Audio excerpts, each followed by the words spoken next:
Amen. Hallelujah. Palakpakan natin na ating Panginoong Diyos. Praise the Lord. Wala tayong kayang gawin kundi mag-surrender sa ating Panginoon. Amen. Hallelujah.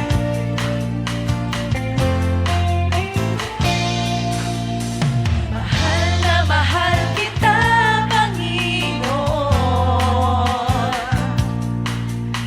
Mahal na mahal kita, Panginoon. Kailan ba'y di kita ipagpapalit? Pagkat sa piling mo'y langit,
pong muli mga kapatid at welcome po muli sa ating Midweek Fellowship. Salamat po sa Panginoon at muli po tayo nagkasama-sama sa ating pong gawain. At upang pasimulan po ang gabing ito, tara na po at ating pakinggan ang mga awiting spiritual na inihanda po ng Anointing Man. Isang pinakamataas na papuri at pasasalamat po sa ating Panginoon. Hallelujah! Sama-sama tayo magpupuri. I-declare ang kabutihan ng Panginoon. Hallelujah! Thank you, Jesus. Hallelujah, Lord. Salamat sa kagapatan mo, Panginoon. Kagalakan sa pusing maabang. Hindi na isalarawan ng awit at ng saya. Sa aming buhay, ang dulot ay pag-asa. Sa pagtigis ng iyong dugo, Jesus, mga pagkakasala'y napatawad na. Pinandiriwang namin ang iyong pagliligtas.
ihayag ang kabutihan mo, Panginoon.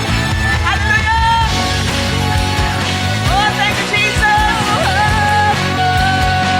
Hallelujah!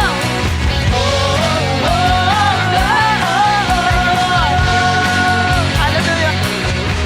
Di mangangamba Sa kawalan, pagpapala mo'y Thank you, Lord. laging daan. Di matatakot sa panganib, pagkat naririyan ka palagi. Di matitinag sa pagsubok, ang pagsama mo'y tiyak at lubos. Di mapipigil sa pag-awit, pagkat ikaw ay mabuti. Mabuti ka, Panginoon. Pagkat ikaw ay mabuti. Ikaw ang aming pastol, hindi magkukulang. Sapat na at higit pa ang biyaya mo'y sagana at umapaw. Sapat na Thank you, Lord. at higit pa. Sapat na sa lahat kong pangangailangan.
Hallelujah. Tunay niyang sapat at higit ka sa buhay namin, Panginoon. Hallelujah. Hallelujah. Hallelujah, Jesus. Salamat, Panginoon. Salamat aming Diyos sa pagkakataong ito, Lord God. Na patuloy kami nakapagpupuri at nakapagpapasalamat sa inyo, Panginoon. Tunay nga magdiriwang kami, Panginoon, dahil sa ginawa mo sa buhay namin, Panginoong Jesus. Salamat sa kaligtasan na meron kami ngayon. Salamat sa grasya, Lord, na na-enjoy namin ang lahat ng pagpapala mo, Panginoon. Hallelujah. Thank you, Jesus. Thank you, Jesus. Hallelujah. Sa oras na ito, aming Ama, Lord, lahat ng aawitin namin, Panginoon, maging pleasing sa pandinig mo, Panginoon.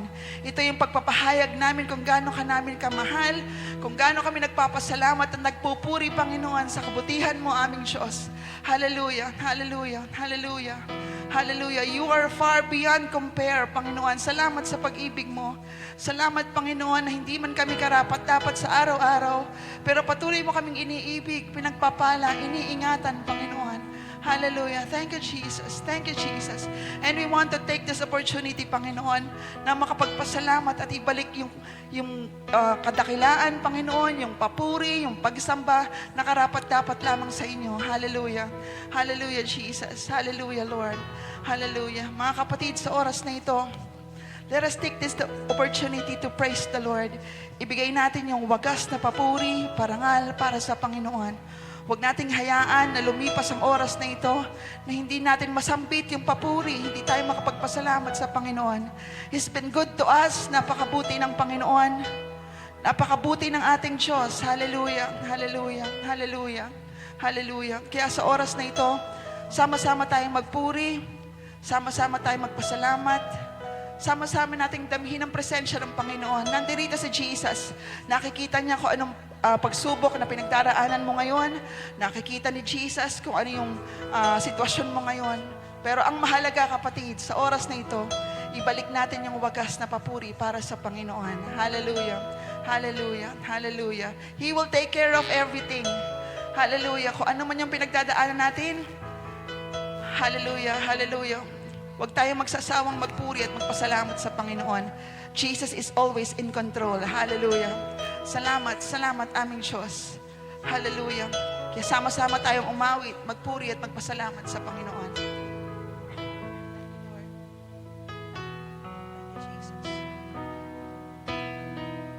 Habang hindi karapat-dapat, pagkukulan ng habag at wagas mong pagsinta.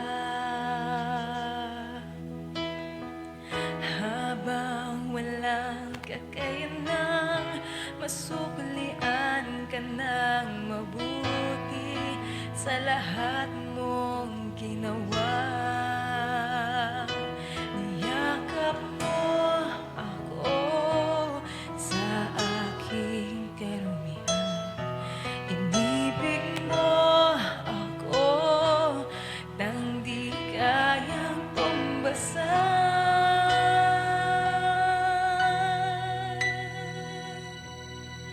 Oh Diyos ng katarungan,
Sama-sama tayo magpasalamat.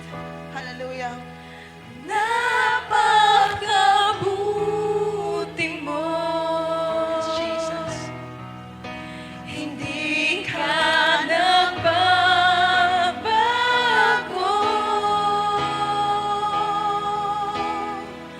Noon, ngayon, kailan pa man, sa buhay ko'y tapat.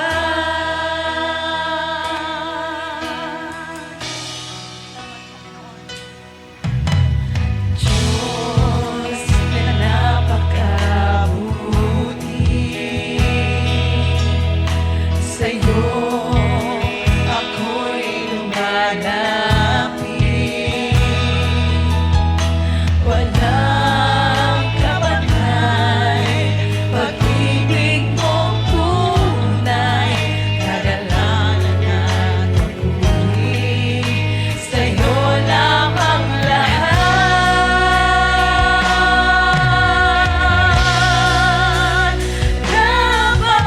Napakabuti mo,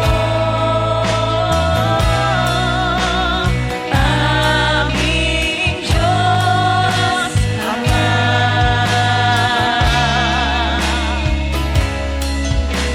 Iyong likha, luluwalhatiin ka.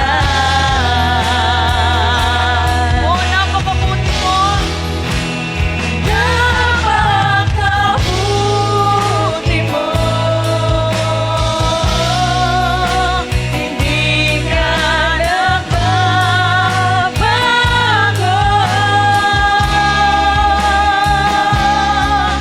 Noon, ngayon, kailan pa man, sa buhay ko'y tapat. Sa pagkakayag natin, napakabuti mo.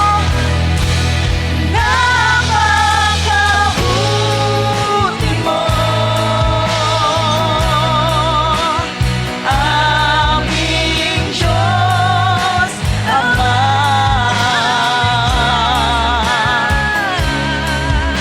Iyong likha, luluwalhatiin ka. Oh, napakabuti mo. Napakabuti mo. Hindi ka nagbabago.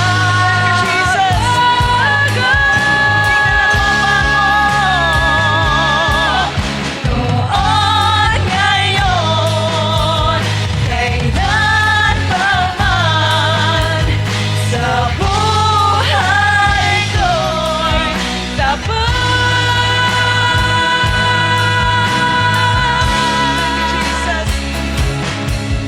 Noon, ngayon, kailan pa man. Noon, ngayon, kailan pa man, sa buhay ko'y tapat. Yes, Jesus. Hallelujah. Thank you, Jesus. Noon, ngayon, at kailanman, Panginoon, hindi ka nagbabago. Salamat. Salamat aming Diyos. Ang papuri, parangal, sa'yo naman. Ikaw lamang ang sasambahin, pupurihin. Hallelujah. Jesus, Jesus. Mawit ng papuri. Mawit ng pagsamba.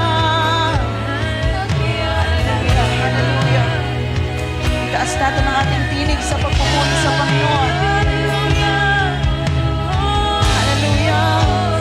Ikaw lamang ang aming Diyos. Hawa'y mabuti. Hawa'y tapat.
aking pupurihin, sa buong mundo'y aking awitin. Dakila ang iyong katapatan, pag-ibig mo'y walang hanggan, walang hanggan. Dakila ka, O Diyos, tapat ka na tunay, magmula pa sa ugat ng aming lahi. Mundo'y magunaw man, maaasahan kang lagi, maging hanggang wakas nitong buhay. Dakila ka, O Diyos, sa habang panahon, katapatan mo'y matibay na sandigan. Sa bawat minhati, tagumpay man ay naroon, daluyan ang pag-asa kung kailangan ilahon. Pag-ibig mo'y alay sa'min noon hanggang ngayon. Dakila ka,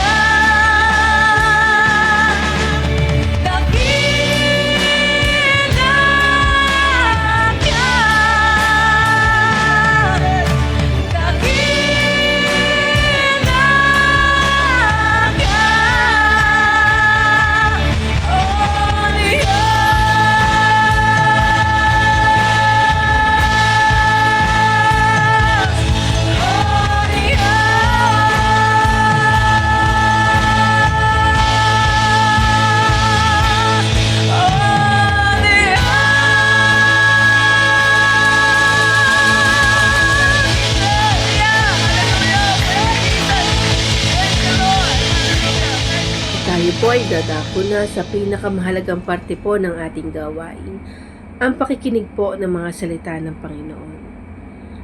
Atin pong ilaan ang ating buong isip at ang ating puso sa pakikinig po. At sa pagpapatuloy po ng ating series, Encountering Jesus and His Miracle, sa gabi pong ito tayo po ay may topic na Coin in the Fish Mouth. At ito po ay pangungunahan ng ating pong pastor, Pastor Tonton Cruz Jr. Muli po, sa Panginoon pong pinakamataas na papuri at pasasalamat. Isang mapagpalang araw po sa atin lahat mga kapatid. Ayan, so tayo po ngayon ay muli sa pamamagitan ng ating midweek fellowship ay makakapakinig muli tayo ng salita ng Diyos. Amen. Sa pagpapatuloy po nito ay tayo pong lahat ay manalangin.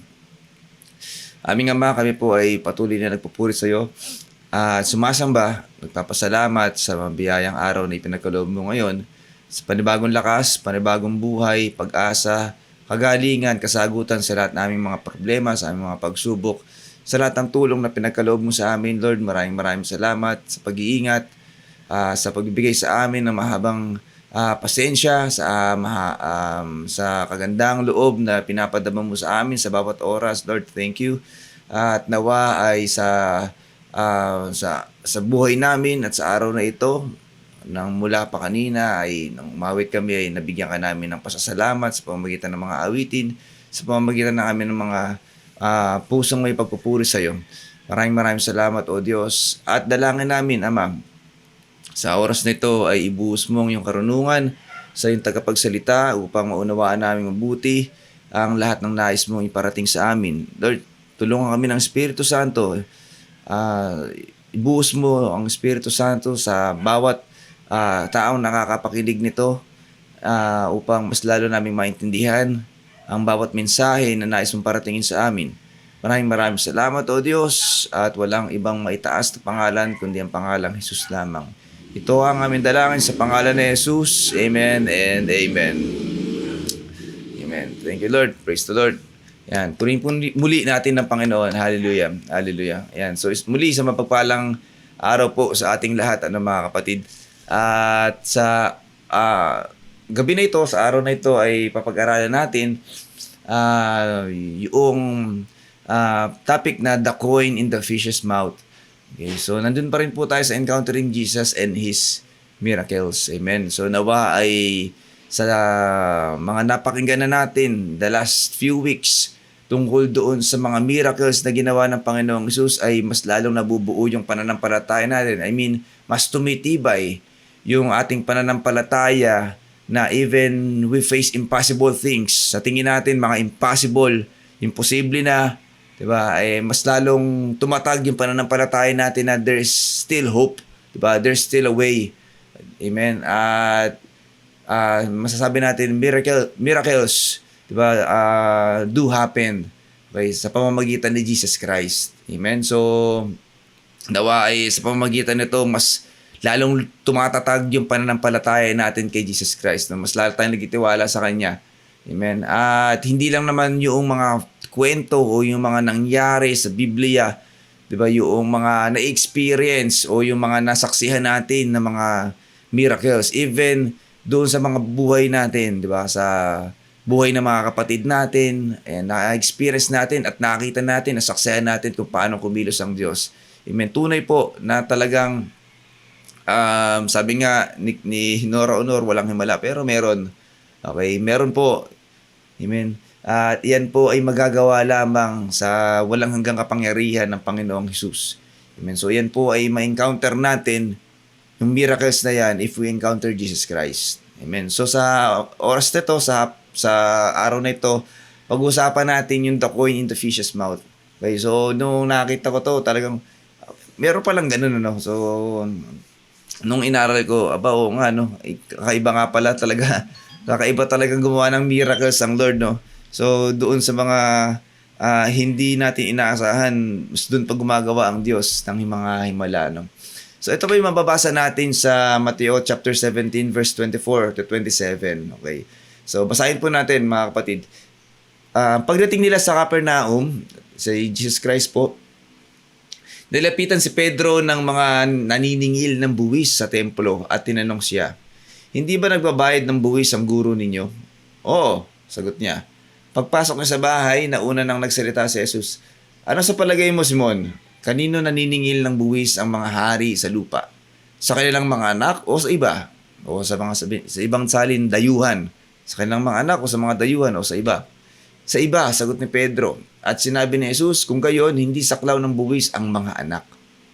Ngunit upang tayo makapagbigay ng dahilan, upang hindi tayo makapagbigay ng dahilan para sila'y magreklamo, pumunta ka sa lawa at mangisda. Sa unang isdang mahuli mo, buksan mo ang bibig at may makikita kang isang salaping pilak. Kunin mo iyon at ibayad mo para sa buwis mo at buwis ko." Okay? At yun na nga, mga kapatid, no. Ito yung istorya. Ito yung pag-uusapan natin ngayon, no. So dito pinakikita sa verse na ito yung senaryo na kung saan ay habang papunta sila sa Capernaum, ay siningil sila ng buwis, no, sa templo. Okay. Gayunpaman, ipinakita doon yung, siyempre, wala, siguro sa part na to, diba, o senaryo na yun, sa oras na yun, wala silang dala. Ngayon, gumawa ng himala ang Diyos, diba, na inutusan si Pedro pumunta sa lawa o para mangisda. At diba, imposible man excuse me imposible man, pero diba, nakakuha siya si Pedro noong isang salaping pilak, diba, doon sa bibig nung isda. Okay. So bago natin pag-usapan yung himala na ito, syempre pag-uusapan din natin dito yung mga iba't ibang mga values na itinuturo nung verses at sinasabi sa atin na ito ay dapat din nating isabuhay, na dapat din nating kuhanin, o I mean dapat natin itong i-absorb yung mga values na ito, no, yung pag-usapan natin dyan yung pagpapakumbaba ni Jesus Christ, di ba? Yung himala, amen? At yung kapangyarihan ni Jesus Christ, yung authority ni Jesus Christ, okay? At yung status, di ba? Yung kalalagayan ni Jesus Christ bilang anak. Okay? So, yan yung mga bagay na mga pag-uusapan natin. Okay? So, yung pagsunod, yung pagtitiwala, yan, kasama yan. So, mga pag-uusapan natin. Amen? So, I hope we are ready na matutunan ng mga mensahe ng Bible verse na ito, no? Okay. So, pag-usapan natin, yung una, yung usapin ng pananagutan. Okay? So, syempre, pag sinabing pananagutan, accountability, no, in English.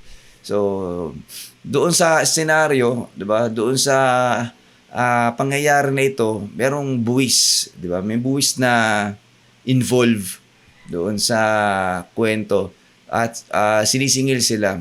Okay? So, despite na si Jesus Christ ay, di ba, parang mamaya matatalakay natin, pero masasabi natin parang exempted. Exempted dapat si Jesus Christ. Okay, gayunpaman, since tayo po ay lahat nabubuhay dito sa mundo, na pinakikita nga rin ng Bible verse kanina, na since tayo po ay nabubuhay dito, meron tayong pananagutan sa lipunan, meron tayong pananagutan sa gobyerno, at may pananagutan tayo kung ano man yung requirement, especially sa topic natin, yung buwis, 'di ba? Talagang dapat natin tong igalang, dapat natin tong respetuhin, no? Sabi nga sa Matthew chapter 22 verse 21, sumagot sila kay Cesar, kaya't sinabi ni Jesus, ibigay ninyo kay Cesar ang para kay Cesar at sa Diyos para sa Diyos. Okay? So, pinakikita lang dito kung ano yung obligasyon natin para sa gobyerno, sa lipunan, ay dapat nating igalang. Diba? Kailangan natin gawin despite na sa sitwasyon natin ngayon, diba? Parang medyo nakakaumay na, no?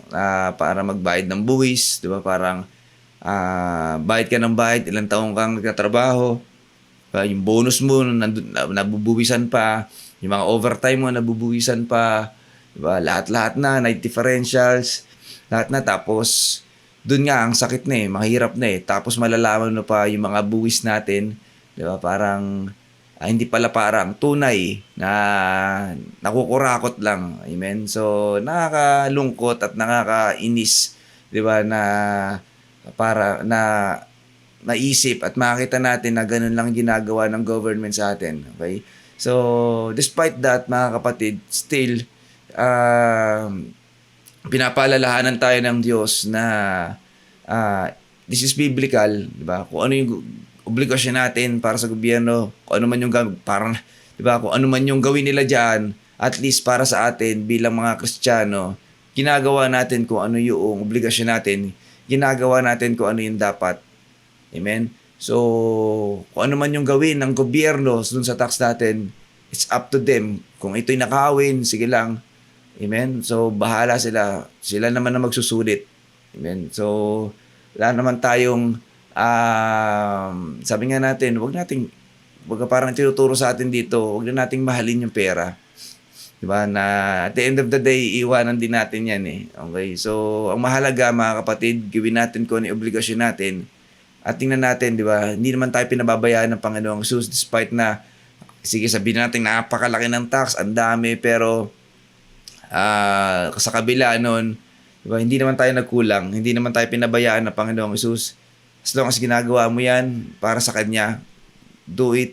Amen? So, yun naman ang isang sa pagsusulit natin na ginagawa rin na ginagampanan natin para sa Panginoon. Okay? So, huwag na nating isipin kung ano man yan, maging masaya tayo na ginagawa natin yung kung ano sinasabi ng Biblia.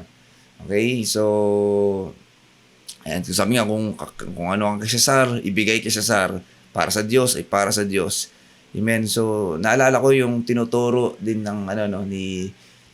ni Brother Joel sa atin, So, yung the power of giving. Okay. So, yung lesson ng pagbibigay. Sa lesson ng pagbibigay, tinuturuan tayo nito na hindi natin mahalin yung pera. Hindi natin maging buhay ang pera. Hindi natin sandalan ang pera. Okay?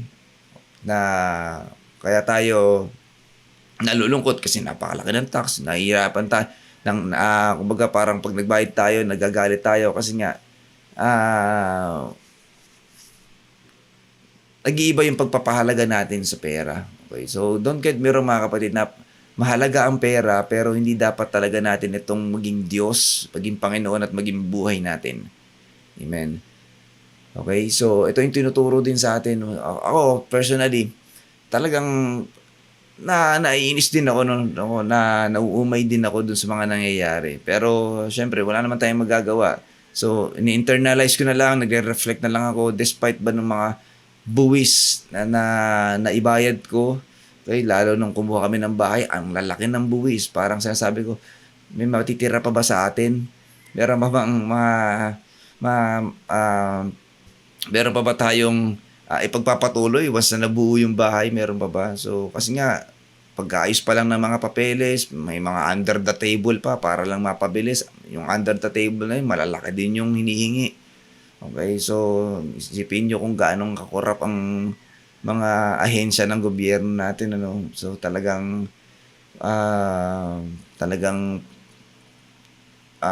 maiinis ka na lang. Pero despite dun sa mga katanungan sa isipan ko nun, hindi naman kami pinabayaan ng Panginoon eh. Diba? Hindi man tayo pinabayaan ng Diyos. At mas lalo pang sumagana, di ba? Lalo pang kumilos ang pagpapala ng Panginoong Hesus. Okay? So, tinuturuan lang din tayo na huwag tayong sumandig sa kung anong meron tayo. Huwag tayong sumandig doon sa pagpapala. Huwag tayong sumandig doon sa resources. Sumandig tayo doon sa nagbibigay ng resources. Sumandig tayo doon sa nagbibigay ng pagpapala. Amen? Sa Diyos. Okay? So, kung ano yung sinasabi ng Biblia, kung ano yung inuutos ng Biblia, siyang gawin natin. Amen? Excuse me. Okay? So, dito nga, pinakikita ni Jesus Christ. Alam ni Jesus Christ, sa sitwasyon na to, hindi naman siya kapantay ng Diyos. Di ba? Siya ay namumuhay bilang tao.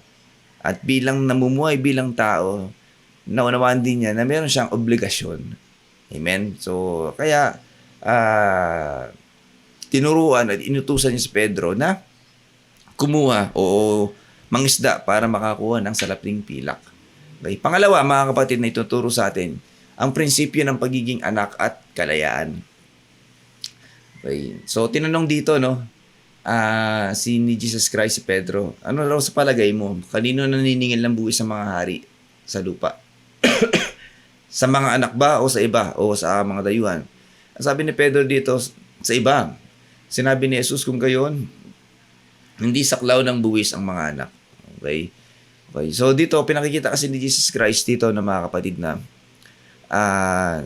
since si Jesus Christ po ay anak ng Diyos, ibig sabihin, dapat exempted siya. Amen? Dahil, since anak siya ng Diyos, tahanan niya, di ba? Templo ng Diyos, okay? So, dapat wala siyang pananagutan. Wala siya dapat bayaran na buwis dahil kumbaga sa isang bahay, doon siya nakatira. Okay? So, dapat malaya na, wala na siyang pagbabayaran. Okay? So, pinakikita doon yung pagiging anak. Okay? Pero gayon pa man, mga kapatid, hindi naman pinilit ni Jesus Christ yung sitwasyon na yun. Mamaya tatalakayin natin doon. Amen. So, tingnan din natin dito, mga kapatid, yung ibang mensahe, di ba, na reflection para sa ating lahat. Okay? Na bilang anak pala, pinakikita dito dapat na malaya na tayo. Malaya na tayo sa kung anumang obligasyon na nire-require ng mundong ito. Amen. So, pinakikita lang dito yun. So, hindi na raw dapat na magbayad ng buwis. Okay? So, sa ibang mensahe, mga kapatid, diba, sa atin, sa buhay natin, okay, when it comes to salvation and sin, okay, pinakikita dito na talagang kapag tayo naging anak ng Diyos, na tayo tumanggap sa Kanya, tapos na tayo doon sa mga obligasyon, requirement, ng kasalanan, 'di ba? Yung consequence ng kasalanan o na yung kamatayan. Okay? So wala na, exempted na tayo doon because we are now children of God. Okay? So dito pinakikita na there's only one way para makawala tayo doon sa sumpa ng kasalanan, makawala tayo doon sa sinisingil ng kasalanan, which is kamatayan. Okay? So, salamat sa Lord dahil tayong lahat na nakakilala sa Kanya, amen, exempted na doon sa pananagutan natin, doon sa kasalanan na nananahan sa atin dati. No? Dahil nga nung tayo po ay nakipag-isa kay Jesus Christ, tayo po pinawalang sala na, di ba? It is already paid by the blood of Jesus Christ. Bayad na yan sa pangalan ni Jesus. Yan ay tayo po ay tinubos na sa ating pagkakasala at tayo po ay wala na doon sa sumpa ng kamatayan. Amen. So tayo po ay hindi na tayo saklaw noong ang kabayaran ng kasalanan ay kamatayan. Amen. Dahil tayo po ay hinangunan ng kagandahang loob ng Diyos. Okay? Kaya nga, sabi sa John 1:12, ngunit ang lahat ng tumanggap sa Kanya at sumampalataya sa Kanya, ibinigyan niya ng karapatang maging anak ng Diyos. Okay? So, kapag tayo daw po ay sumampalataya, tumanggap kay Jesus Christ, binigyan na tayo ng karapatang maging anak ng Diyos. That's the only way para tayo po ay maging exempted sa demand ng mundong ito, demand ng kasalanan, demand ng kamatayan. Okay? We have to accept Jesus Christ. We have to excuse me. We have to accept Jesus Christ. We have to tayo po ay kailangan nating makipag-isa, sumampalataya sa Kanya. At sa gayon, yung biyaya na pagkakaroon ng karapatang maging anak ng Diyos ay mapa sa atin. At nakita natin yung benefit, yung privilege ng pagiging anak, tayo po'y pinalaya na sa anumang demand ng kasalanan, demand ng kamatayan na humahari dito sa mundong ito. Amen. Okay? So, tayo pong lahat ngayon ay binigyan na rin ng bagong status, diba? Pagkatao. Hindi na lang po tayo mga ordinaryong tao, estranghero dito sa mundo, bagkus habang tayo po ay nabubuhay dito na tinanggap natin si Jesus Christ, tayo po ay mga anak ng Diyos at malaya tayong lahat. Amen. Malaya na tayo. We are debt-free. Okay? Tayo po ay wala ng utang. Okay? Sa kasalanan, wala na tayong utang para tayo po ay mamatay. Diba? Tayo pong lahat ay pinalaya na sa kasalanan. Amen. At kayo pa man mga kapatid, sabi nga with regards to kalayaan, 1 Pedro chapter 2 verse 16, mamuhay kayong tulad ng mga taong malaya. Subalit, huwag ninyong gawing dahilan sa paggawa ng masama ang inyong kalayaan. Amen. Sa halip, mamuhay kayo bilang mga alipin ng Diyos. Okay? Hindi tayo naglilingkod sa Diyos bilang mga para lang, kumbaga parang tayo po ay gawin natin kung ano yung gusto natin. Di tayo naglilingkod at naging malaya para lang gawin natin yung mga gusto natin o yung mga sundin yung pita ng laman. So, wala po yun. Hindi tayo kasama doon. Hindi na tayo dapat, hindi doon nakasaklaw yung kalayaan na meron tayo. Kaya yun yung pinapaalala sa atin. Malaya tayo, pero huwag naman daw natin gawin. Huwag natin gawing dahilan niya para gumawa tayo ng masama. So, dapat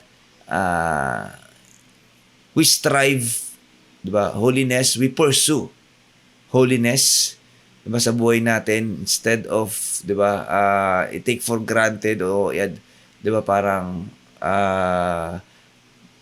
i-take for granted natin yung kalayaan na meron tayo. Okay? So, yung kalayaan na to, pinalaya tayo sa kasalanan, hindi para gawin kung ano yung mga bagay na nais ng katawan natin. Okay? We must pursue holiness sa lahat ng pagkakataon. Okay? Amen. So, tayo po ay mga anak na. Okay? So, na ipinakikita din ng Bible verse nito. Pangatlo, ano po? pagpili ng pagpapakumbaba kaysa sa karapatan. Okay? So, basahin natin yung verse 27, okay, nung Matthew 17.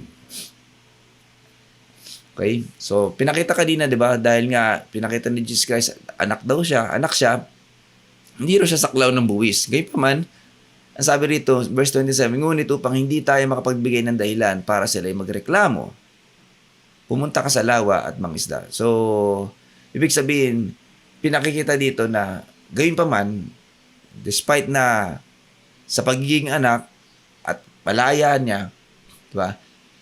Hindi niya gagamitin yon, di ba? Na para sila ay katisuran, para sila ay makapagbigay ng dahilan doon sa ibang tao para sila ay magreklamo. So, in other words, sinunod pa rin nila kung ano yung obligasyon doon sa o na hinihingi nung tao noon sa tax. Okay?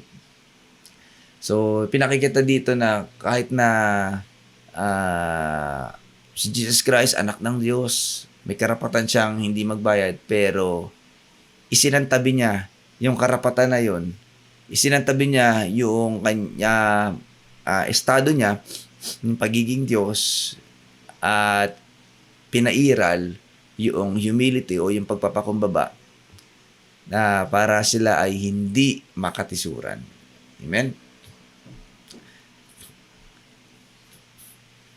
Kaya nga paalala sa atin dito mga kapatid, no? Philippians chapter 2 verse 5 to 7, taglayin ninyo ang kaisipang tulad ng kay Kristo Jesus. Diba? Katulad nung kanina, siya ay likas na Diyos, ngunit hindi niya pinagpilitang manatiling kapantay ng Diyos. Sa halip, hinubad niya ang kanyang pagiging Diyos at naging alipin, siya ay naging katulad ng tao. Okay? So sa atin, sa buhay natin mga kapatid, sabi raw, taglayin natin yung kaisipan. So tayo mga kapatid, gaya nga na example ko kanina, sa sitwasyon natin, sa mundo natin ngayon, 'di ba? Parang nakakaumay na magbayad ng mga tax o whatsoever. At sa panahon din natin ngayon,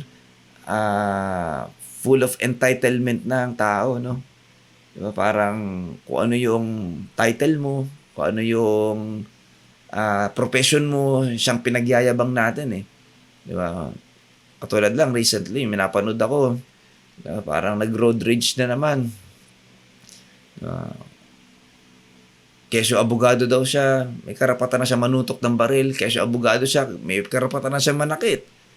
Parang gano'n, parang, di ba, parang ang layo na ng kaisipan. Parang, parang kinain na ng emosyon, kinain na ng galit yung taong ito, no? So, tayong lahat, alam ko dumarating din tayo sa mga pagkakataon na minsan binibida natin kung ano yung meron tayo.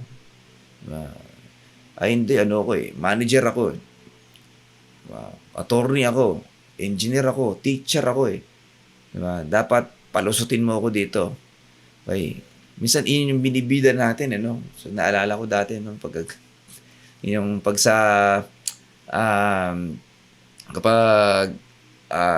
nung minsan nahuli ako sa EDSA, minor lang naman, nakalimutan ko lang buksan yung headlights ko. Ang nakabukas lang yung fog lamps. Bigla akong sinita. So, kasi pala yun, nakalimutan ko at bawal pala. So, pinara ako ng MMDA. So, ang ginawa ko, sabi ko pasensya na ako at may nahabol lang ako sa office, may shooting ka ako. Okay, tinanong niya, saan ka ba nagtatrabaho? Sabi ko sa GMA po, kay Arnold Clavio, parang ganun kasi niya yun close niya dati yun So, okay ba? Sige, punta ka. Okay na. Buksan mo na lang yung headlights mo. Okay, alis ka na. So, ginamit ko yung kung ano yung meron ako, pinakita ko yung ID ko, di ba? Parang, so, minsan, kumbaga parang ginagamit natin yung kung ano meron tayo to get advantage, no? Kahit na talaga namang tayo yung may kasalanan, tayo yung kumbaga talaga yun, tayo yung may kasalanan, hindi tayo nagkapatalo kasi nga tingin natin mataas tayo, no? So, mali yung ganong kaisipan, nawawala yung pagpapakumbaba. Tulad ni Jesus Christ, di ba? Wala tayong pwede ipagmalaki si Jesus Christ. Despite na siya ay anak, siya ay Diyos, di ba? Nagpakumbaba siya, hindi niya ininsist yung karapatan niya, di ba? Nagpasakop siya sa kung anong meron sa mundong ito. Okay? At sana ganun din tayo, no? So, hindi na makapagbigay ng marami pang example, no? Alam ko na yung nagigets nyo yung ibig ko sabihin, ano? Amen? So, darating yung mga sitwasyon sa kalsada, sa pila, okay? Sa kung ano pa man, na magagamit natin yung title natin, yung ID natin, magagamit natin yung apelido natin.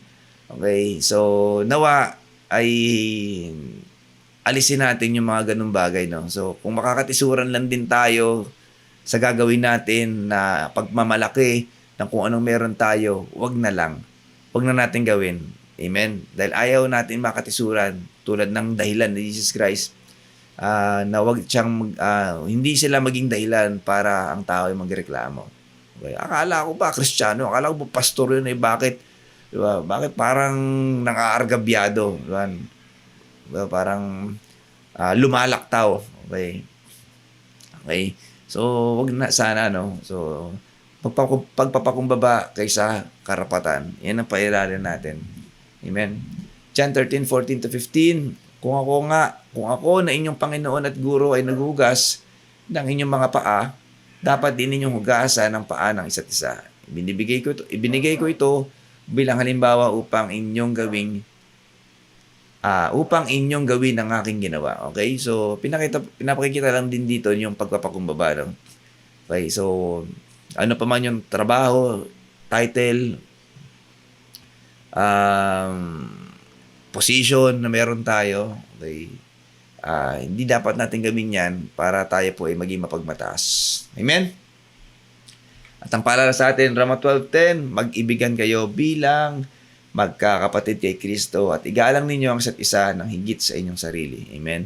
So, ito dapat daw ipairalin natin. Hindi yung kung ano yung meron tayo. Mag-ibigan bilang magkakapatid kay Kristo at igalang ninyo ang isa't isa. Amen? So, yan po yung kadalasang nawawala sa mundong ito. Respeto, paggalang sa kapwa. Amen? Sa isa't isa. Kapag tinamanan ng emosyon, diba, nawawala na yung respeto, paggalang. Amen? Minsan, bata, pag nagalit, sa mga matatanda, grabe na lang murahin. Okay? Lalo na kung mayaman, okay? Kumurahin na lang yung mga mas mababa. So, hindi po nakakadagdag ng pagkalalaki o pagkatao. Di ba? Kapag tayo po ay nagiging matapobre sa kapwa natin. So, hindi rin po godly yan. Hindi po natutuwa ang Diyos. Hindi po nalulugod ang Diyos diyan. Ang kinalulugdan ng Diyos, ang utos sa atin, igalang ninyo ang isa't isa ng higit sa inyong sarili. Amen? So, yan po ang dapat natin gawin, mga kapatid. So, yung tunay na pagpapakumbaba daw ay hindi kahinaan. Amen? Kundi lakas na may pagpipigil at pag-ibig. It is a strength. Tama. Okay? Tutusin, it is a power. Amen? Isa ito sa hindi kayang taglayin ng maraming tao. Okay? Pero kung taglayin natin yung pagpapakumbaba, you are a strong person. Amen. Masigit ka pa sa, diba, mas makapangyarihan na tao. Kapag kaya mong magpakumbaba, diba, kaya mong magpigil at kaya mong pairalin ng pag-ibig despite the tension, despite the emotions. Amen. You are powerful. Diba? Daig mo pa superhero. Amen. Dahil nakukonquer mo, nadidefeat mo yung emotions. Nadidefeat mo, hindi yung tao. Nadidefeat mo yung kaaway na pinoprovoke ka na gawin mo yan, gawin mo to, gawin mo so. Okay. Amen. Kasi nga, sa ginagawa ang pagpapakumbaba, you are winning already. Kung ano man yung argument, ano man yung sitwasyon, you are winning. Okay? Dahil nawawala yung tensyon, walang pag-aaway. At bukod doon, mga kapatid, napapaliwanag mo, hindi yung explain na, paliwanag, na ilalight mo. Diba? Napapaliwanag mo yung ilaw na meron ka. Okay? Diba? Bakit kaya hindi nagalit sa akin yun? Bakit kaya ganun siya? Pinatawad na lang ako. Okay? Kaya pala. Kristiyano. Amen? Naging opportunity pa para mapaliwanag mo yung ilaw na meron ka. Naging light of the world ka pa. Amen? Naging lantern in the storm ka pa. Okay? Amen? Pang-apat. Wait lang. Pang-apat. Mahimalang paglalaan sa pagsunod. So, dito papasok yung himala. Pag-usapan natin yung himalang ginawa ni Jesus Christ. Ano? Okay? So, sabi dito sa verse 27, pumunta ka sa lawa at mangisda. Ang unang isdang mahuli mo, buksan mo ang bibig at may makikita kang isang salaping pilak. Kunin mo yon at ibayad mo para sa buwis mo at buwis ko. Amen. Kung ako man si Pedro, siguro, hindi agad ako magtitiwala, no? Diba? Parang, totoo ba? Napaka-imposible, no? Napaka-imposible naman mangyari yan. Makakakuha ako ng salaping pilak sa bibig ng isda. Paano naman mangyari yon? Okay. So, dun pa lang sa probability na mangisda ka at makahuli ka, parang ang hirap na, no? Tapos, halimbawa, kung dun sa lawa na yon merong 1,000 isda, di ba? Paano mo mahuhuli yung isda na merong, di ba? Isda na merong salaping pilak doon, ano? So, kumbaga, kung kukupitin mo, napaka-imposible naman niya. Doon pa lang sa magkaroon ng, di ba, pera doon sa bibig ng isda, napaka-imposible na, ano? Yun ang inuutos ni Jesus Christ kay Pedro. Pero, di ba? Dahil, may tiwala at pananampalataya si Pedro kay Jesus Christ. Sige, sinunod niya. Okay? So, nilalagay tayo ni Jesus Christ o tayo binibigyan o inuutusan tayo sa isang sitwasyon na hindi tayo matatalo. Okay? Lagi lang nating naiisip na parang imposible na yan, Lord. Imposible yan. Tayo lang nag-iisip nun. Pero nawa, sa verse na ito, no, makita natin yung kahalagahan ng pagsunod kay Jesus Christ. Amen. Pagsunod sa Diyos na hindi lang ito para sa Diyos, bagkus ito po ay mayroong kalakip na himala para sa atin. Meron itong pagpapala para sa atin. Okay? Okay, so kaya nga dito, nung sumunod si Pedro, nakita niya, di ba? Merong pilak, no? At yun yung pinambayad niya. Okay, so basahin din natin yung ibang mga kwento sa Biblia na talagang nagbigay ng pagpapala doon sa pagsunod, no? Dito sa unang hari, chapter 17, verse 13 to 16, ito yung kwento ni Elias at doon sa babaeng balo, no? At ito nga, no, noong kwento na ito, may inuutos si Elias, ang Diyos kay Elias, no, parang pinahayo siya at ganyan pa man, dahil nga gutom siya, pinapunta siya dito sa bahay ng bahay ng balo, no. At ito nga yung pagkakataon na humingi siya ng pagkain, inumin, ganyan pa man, itong balo na to, last na, yung nasa tapayan nila o yung sa sisidla nila. Kumbaga, huling kain nila ng mag-ina. Pero dumating pa tong si Elias para manghingi ng pagkain. Pero dahil nakita ng balo na ito ay sugo ng Panginoon, ng Diyos, okay, sinunod niya yung utos ni Elias.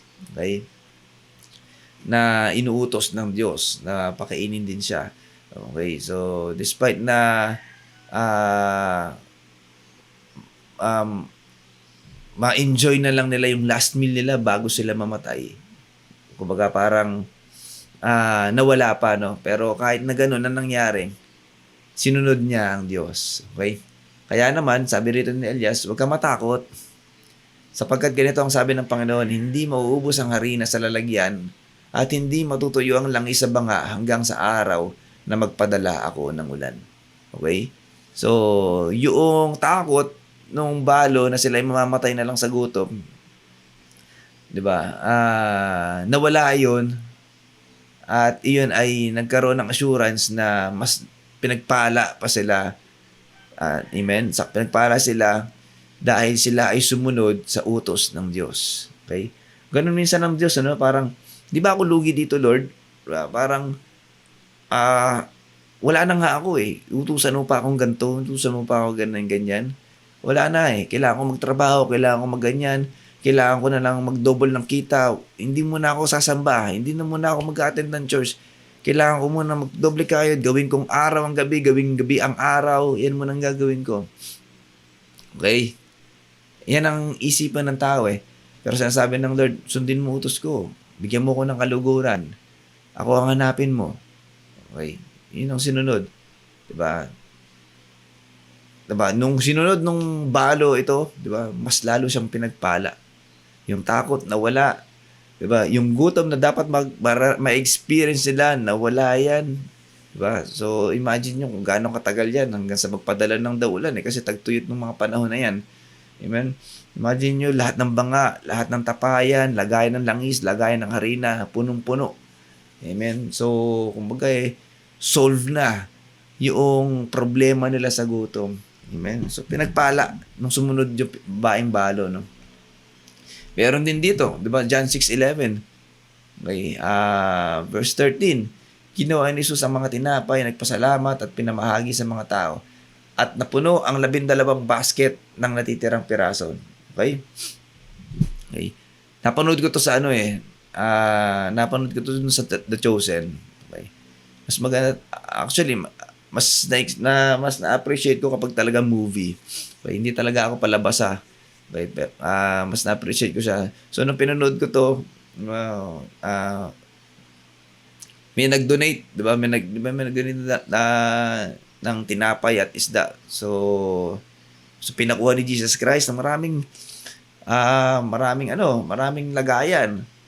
Basket. Di ba?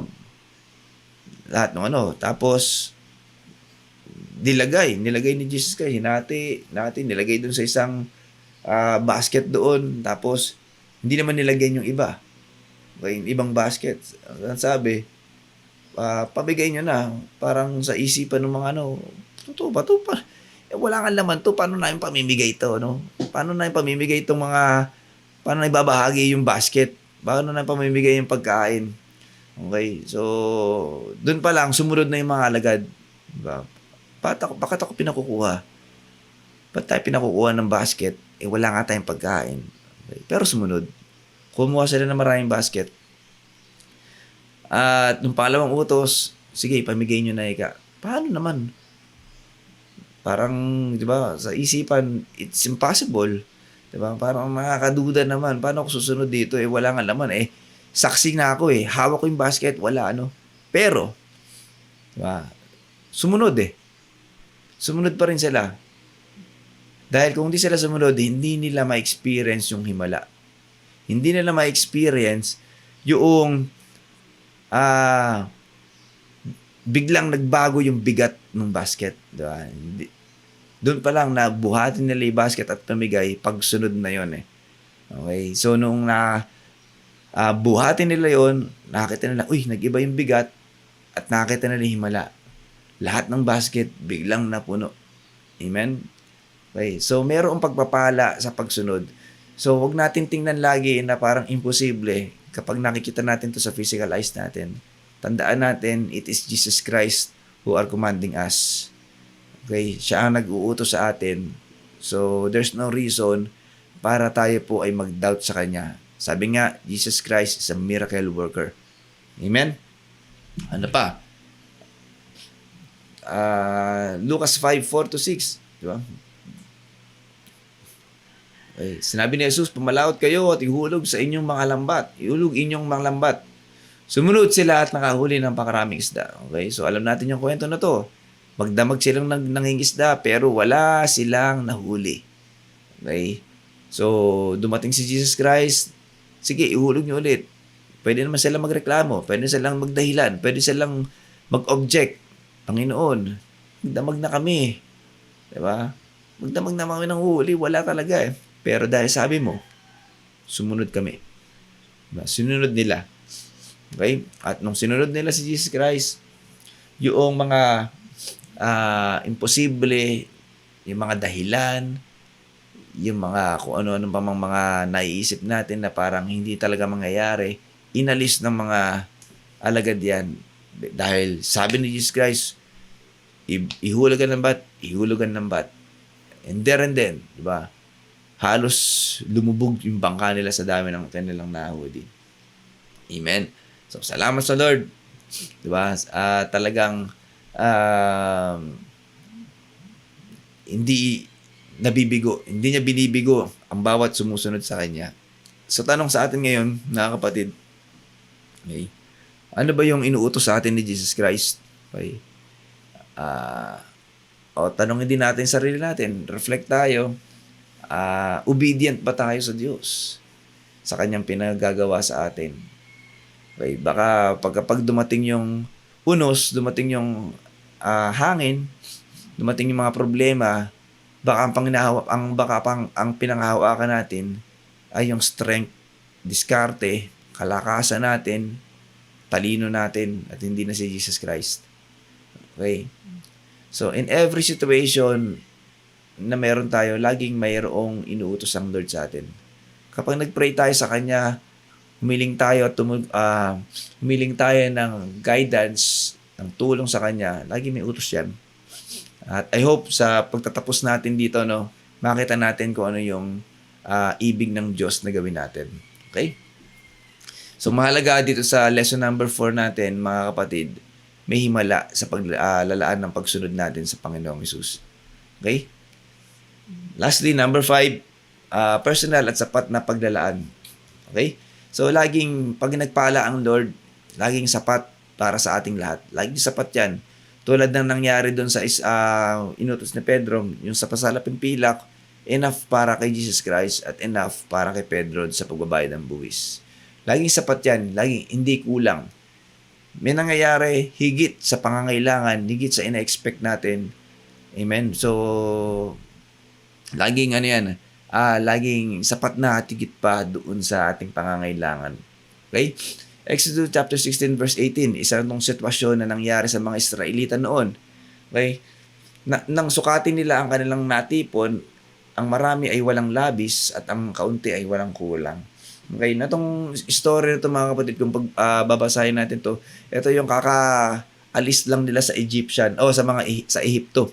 Okay, ng mga Israelita at napadpad sila sa ilang at sa kabila nung sitwasyon na yun, nagreklamo sila dahil nagugutom sila. So, dininig ng Diyos yung kanilang reklamo, at nagpadala ang Diyos ng pugo at tinapay, para sa mga Israelita, yun yung karne at yung tinapay na pinadala ng Diyos. Okay, at sabi nga rito, naging sabi nga, ang marami ay walang labis at ang kaunti ay walang kulang. So, ibig sabihin, sapat para sa lahat, sapat para sa pangangailangan ang binibigay ng Diyos sa ating lahat. Amen? Hindi nagkukulang. Alam ng Diyos kung ano yung kailangan natin. Alam ng Diyos yung talagang sapat para sa atin. Amen? So, kumbaga nga ay parang pinakikita lang din sa atin dito na siyang mas nakakaalam ng para sa atin.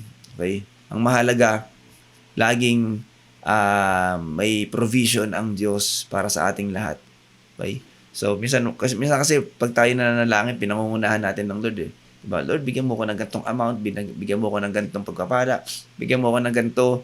Okay? So, karaniwan kasi na pag-pray natin, hindi naman pangangailangan.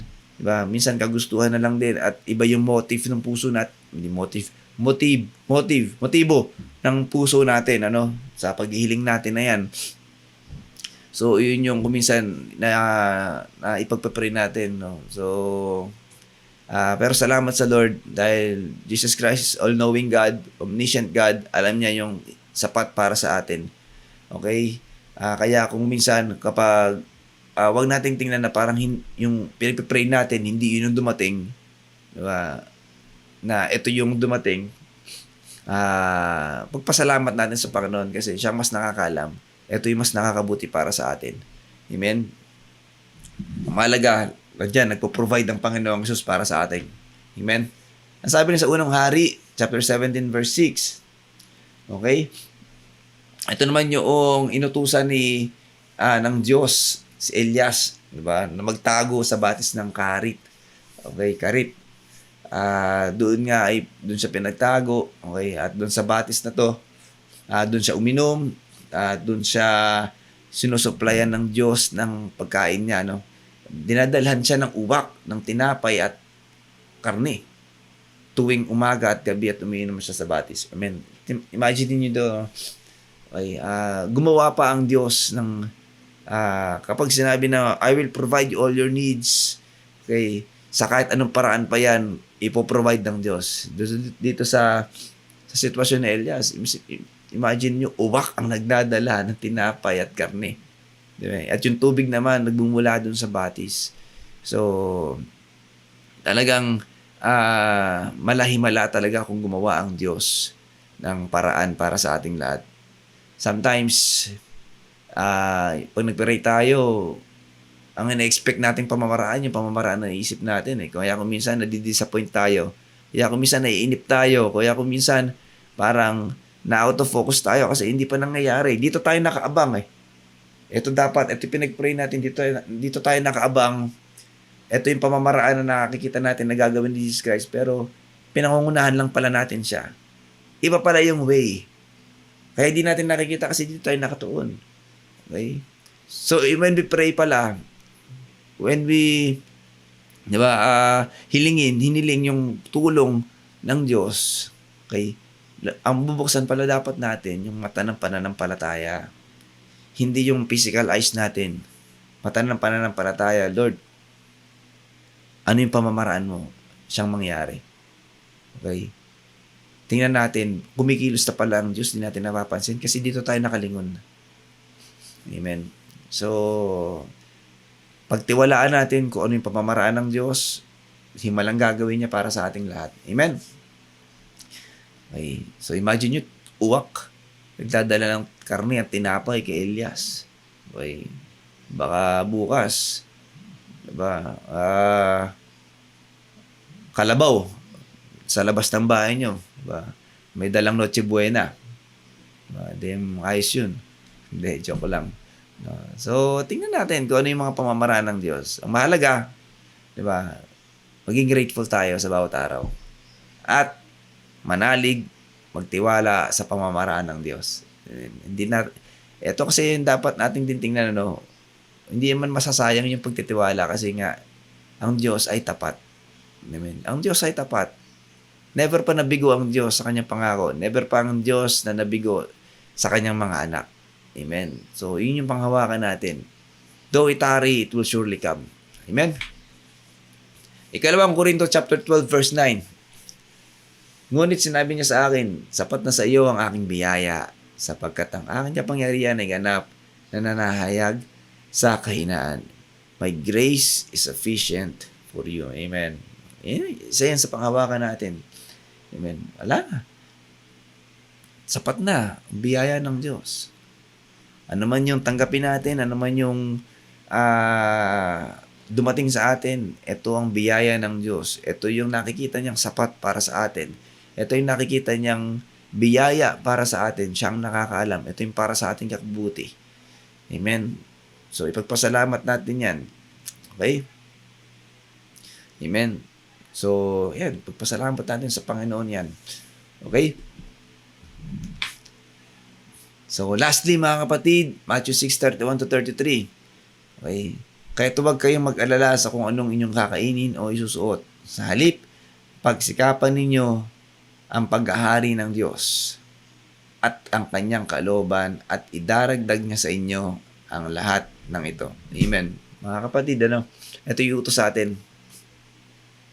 Ito na yung utos sa atin ng Panginoong Hesus sa bawat araw.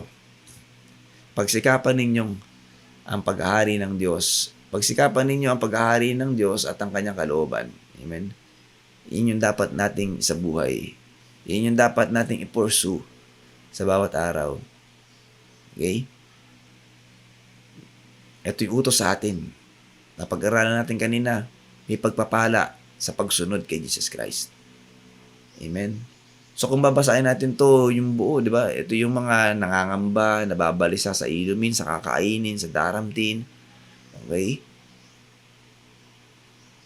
Pero ano sinabi ni Jesus Christ dito? Hindi naman sinabi, magtrabaho ka, gawin mong gabi ang araw, gawin mong araw ang gabi, magdoble kita ka, huwag ka muna umattend ng church, magtrabaho ka na rin ng linggo.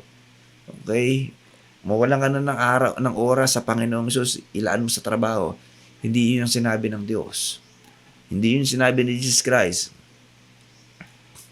Okay? Ang sinabi rito, seek first the kingdom of God and His righteousness.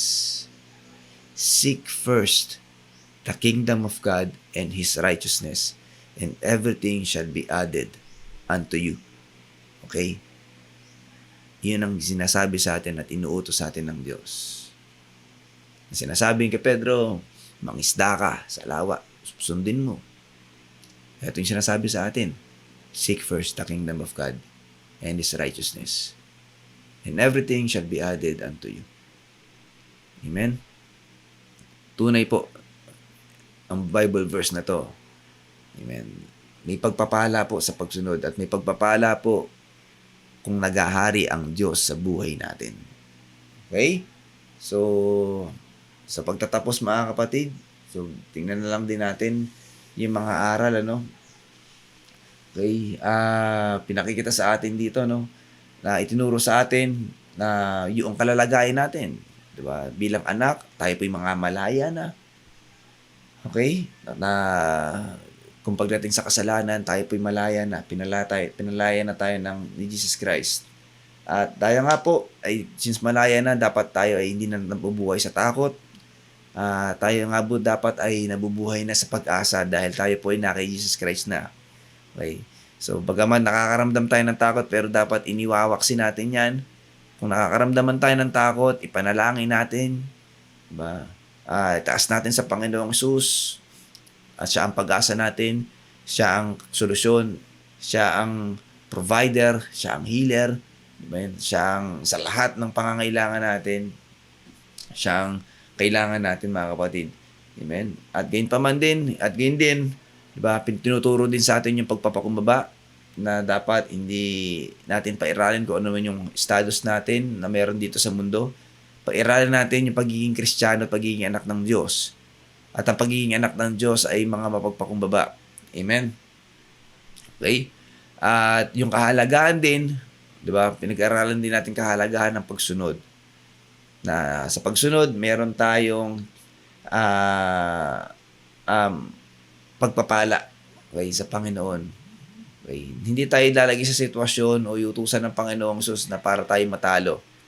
Okay. Inutusan tayo para tayo pagpalain palalo. Amen? Ano man yung pamamaraan ng Diyos, pagkatiwalaan natin yan. Kung yan ay magbumula pa sa bibig ng isda, di ba? Sa uwak, so ano pa man, sa kalabaw, sa baka, sa aso, ano pa man yung pamamaraan ng Diyos, amen, gagawin yan. Walang imposible. And that's the miracle na kayang gawin ng Diyos. Huwag natin, di ba, huwag nating bigyan ng limitasyon ang kayang gawin ng Diyos. Ang Diyos po ay all-powerful God. Hawak niya ang mundo. Okay, kaya niyang gawin kahit anuman. Amen. Walang imposible sa Kanya. Okay? So, sabi nga, when we obey, di ba, Jesus Christ, nagbubukas ng pintuan para sa provision para sa ating lahat, ano. Okay? Lastly, yan, kung saan man gumagabay ang Diyos, siya rin ang naglalaan. Kahit pa ito ay magmula pa sa bibig ng isda. Okay? So, hindi tayo lalagay dyan ng sitwasyon na matatalo nga tayo. Okay? Amen? So, sa pagtatapos mga kapatid, gusto kong tapusin ito sa isang kwento, no? Okay. So, iniisip ko kasi dito ano kaya ikwento ko? So, sakto naman nung Sunday, ang ganda ng sharing. Sabi ko saktong-sakto ka ako dito sa topic ko, no? Ito po yung kwento ng mag-asawang Jerry's and Tantan, ano? So, ganda nung kwento niya ganda ng kwento nila. Okay. Ito po ay parang suntok sa banga yung ginawa nila na parang ganun. Suntok sa buwan pala. Ba't sa banga? Okay.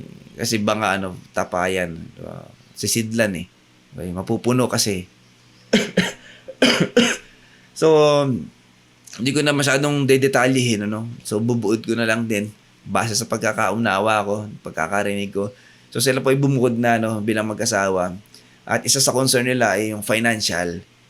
Okay, paano kapag nawalan sila ng trabaho? Kasi, sila po engineer, At yung si Jerry's naman ay minsan nag-freelance, minsan nag-VA, ganyan. At meron silang mga printing, So, dumating yung sitwasyon na, yun nga, isa sa takot nila ay yung paano pag nawalan sila ng trabaho, paano sa ganito, paano yung financial status nila. Okay? So, ngayon pa man, tumuloy pa din sila dahil bilang mag-asawa, kailangan talaga nilang bumukod. Dumadating yung mga pagkakataon talaga na meron silang patrabaho, meron silang mga clients na sa pagdidesign ng bahay. At dumating din yung sitwasyon na kinatatakutan nila, nawalan sila ng trabaho, nawalan sila ng income, at dumating yung pagkakataon na talagang parang siguro yun na lang iniisip nila lagi, na-stress sila kakaisip sa sila kukuha nito. Okay? Yun na yung paano nila susolusyonan, paano nila, diba, paano nila malulusutan yung ganung problema, At dumating pa nga despite na sila po ay mayroong financial struggle. Okay? Nagtiwala sila sa Panginoon at sinunod nila kung ano yung mas ito sitwasyon na umiyak na rin sila. Parang gano'n na yung pagkakaramdam nila. Parang nalulungkot na, natatakot na. Pero despite the emotions, nang ibabaw yung joy na maglingkod sa Panginoon. Okay? Mayroong mga events sa church, may mga events sa community na pre-provide nila for free yung mga souvenirs like yung mga ref magnets sa youth, mga youth na revivals na sa mga fellowship, nagbigay sila ng mga souvenirs for free, mga kapatid. At sabi nga, ito yung joy, ito yung inuudyok ng Espiritu Santo sa kanila. Ito yung gawin mo. Ito yung gawin yan. Okay. So, yun nga yung ginawa nila. And after that, mga kapatid, to make the long story short, diba, blessings overflowed. Okay. So, nagkaroon sila ng trabaho, yung clients nila, nakapila, hanggang ngayon nga daw, hindi pa rin nila matapos yung mga, diba, hindi pa naubos yung mga projects nila. Okay, so, ewan ko, pakinggan nyo na lang po yung sharing siguro next week sa Sunday afternoon, naka-live po yun, okay, para mas detalyado. So, sa akin, gusto ko lang pakita sa inyo yung pagpapala na ginawa sa kanila, na sabi nga sa kanyang salita, sa Diyos mo hanapin ang kaligayahan at ang pangarap mo yung makakamtan. So, ang inuutos ng Diyos kay Jeris sa kanilang mag-asawa, maglingkod ka, gawin mo to, diba? Do it for free, magbigay ka ng souvenir para tulong sa church, ginawa. Pero kung iisipin, diba? Ba't ko pa gagawin to free? Kumbaga, parang bankrupt na nga kami, wala na kami. Gagawin ko pa for free, paano na lang? Mababawasan pa yung ipon para sa ikabubuhay namin. Pero hindi niya inisip yun. Okay, binigay nila for free and sabi nga, sa pagsunod, may pagpapala. And then, yan. Sila pinagpala, nagkaroon ng trabaho, nagkaroon ng mga even doon sa mga job offers, di ba? Nag-overflow din sa mga clients, sa mga projects, ng mga bahay, nag-overflow din. So, salamat sa Lord. Okay, so pinakikita na lang dito, na yung pagsunod, lagi meron niyang pagpapala, So, kahit ano pa man, tingnan natin kung sa anong pamamaraan gagawin ng Panginoong Hesus yan. Sabi nga, even sa bibig ng isda, pararaanin ng Diyos yung pagpapala na para sa'yo. Amen? So muli po, palakpakan po natin ng Panginoon at nawa ay tayo po ay lahat ay napagpala ng salita niya. Tayo po ay nadagdagan ng pananampalataya. Amen. Para sa ating Panginoong Hesus. So tayo po ay manalangin. Aming Ama, maraming salamat Panginoong Hesus sa mabiyayang salita na pinagkaloob mo sa amin, sa pagpapala na pinagkakaloob mo sa amin. Lord, nawa sa salita na ito, sa mga salita na pakinggan namin, Panginoong Hesus, ay itimumuto sa aming puso't isipan. Tulungan kami ng Espiritu Santo na mamuhay palalo ng mas matibay ang pananampalataya sa iyo.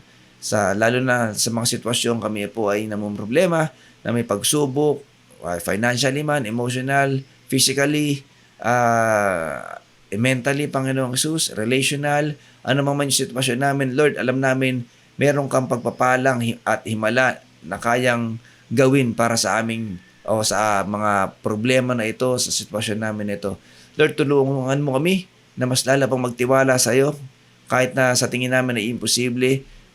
Tulungan mo kami, Lord, na magtiwala sa iyo dahil alam namin you are God of possible things. Nothing is impossible to you, Panginoong Hesus. Ikaw ay miracle worker at ikaw ay alam namin kumikilos sa kahit anong pamamaraan. Lord, tulungan mo kaming buksan ang aming mata na pananampalataya na makita namin yung kilos mo, hindi lang makita namin ito physical. Dahil alam namin, Lord, sa physical things, minsan nabubulag kami nito at nalalayo pa kami sa pagtuon sa iyo. Lord, tulungan mo kami na mamuhay lagi na bukas ang pananampalataya namin, ang mata ng pananampalataya namin at makita namin ang laging kilos mo, makita namin ang pagpapala mo sa bawat oras, sa bawat araw ng buhay namin. Maraming salamat, Lord, sa lahat ng pagpapala na pinagkaloob mo, ipagkakaloob mo pa sa aming lahat, sa pagpapagaling, sa amin, sa lahat ng may makaramdaman. Patuloy kaming bigyan ng kalakasan, kalusugan ng katawan sa lahat ng members, sa lahat ng aming pamilya, at patuloy na kami pagpalain sa lahat ng aspeto ng aming buhay. Maraming salamat, O Diyos, at ayaan mo, Panginoong Hesus, sa bawat araw, Lord, tanggapin mo ang aming buhay bilang kalugod-lugod, bilang pagsamba at pupuri sa iyo sa bawat gagawin namin, sa bawat pupuntahan namin, Lord. Alalayan mo kami sa tulong ng Holy Spirit, gabayan kami sa bawat kilos namin, sa pananalita at pag-iisip. Maraming salamat. Sa iyo po ang pinakamataas pagpupuri, pagpasasalamat, pagsamba at kadakilaan. Itong aming dalangin sa pangalan ni Jesus. Amen and amen. Muli po, maraming salamat sa Panginoong Jesus at pagpalain po tayo lahat ng Panginoong Jesus at maging pagpapala rin po tayo. Amen. God bless us all po.